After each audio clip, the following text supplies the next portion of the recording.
ఇప్పుడు వృషభ రాశి గురించి తెలుసుకుందాం. ఈ రాశి వారికి ఏదైతే 29వ తారీఖున బుధగ్రహ సంచారం వృశ్చిక రాశి నుంచి ధనుస్సు రాశిలోకి మారుతున్నదో అది చాలా మంచి పరిణామంగా చెప్పవచ్చును.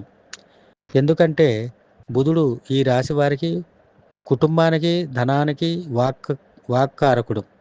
అదేవిధంగా వీరికి అదృష్టానికి అధిపతి.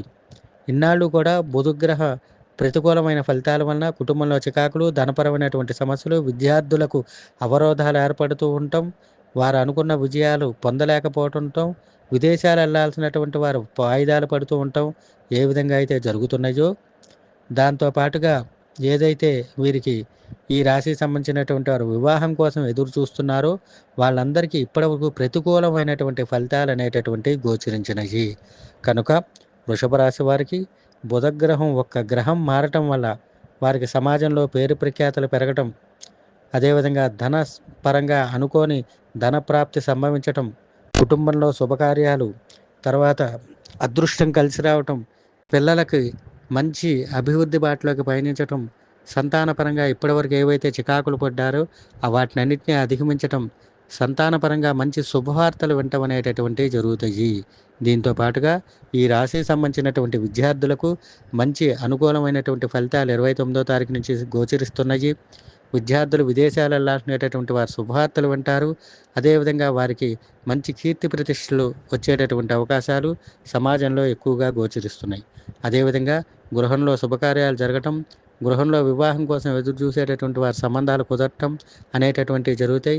వ్యాపార పరంగా కూడా చాలా బాగుండబోతున్నది. తర్వాత వ్యాపారం అభివృద్ధిలోకి పయనించటము, దాంతోపాటుగా ఆ ఉద్యోగస్తులు కూడా ఇంక్రిమెంట్ల రూపంలో లబ్ధి చేకూరేటటువంటి అవకాశాలు ఎక్కువగా ఉన్నాయి.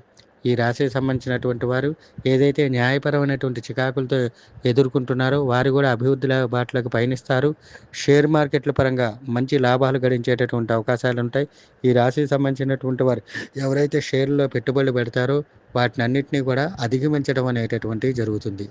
దీంతో పాటు వీరికి కష్టానికి తగ్గ ప్రతిఫలం అనేటటువంటిది అనుభవించబోతున్నారు. అదేవిధంగా ప్రతి సమస్యలకు చక్కటి పరిష్కారం అనేది రాశి వారికి ఏర్పడబోతున్నది.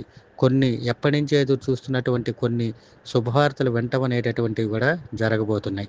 కనుక వీరు ప్రతినిత్యం విష్ణు సహస్రనామం పారాయణగా చేయటం, అదేవిధంగా హనుమాన్ చాలీసాను పఠించటం, అదేవిధంగా వెంకటేశ్వర స్వామి కూడా 9 ప్రదక్షిణాలు చేసి స్వామికి అష్టోత్తర పూజ చేయటం వలన ఈ వారంలో వీరికి మంచి శుభ ఫలితాలు అనేటటువంటివి గోచరిస్తున్నాయి.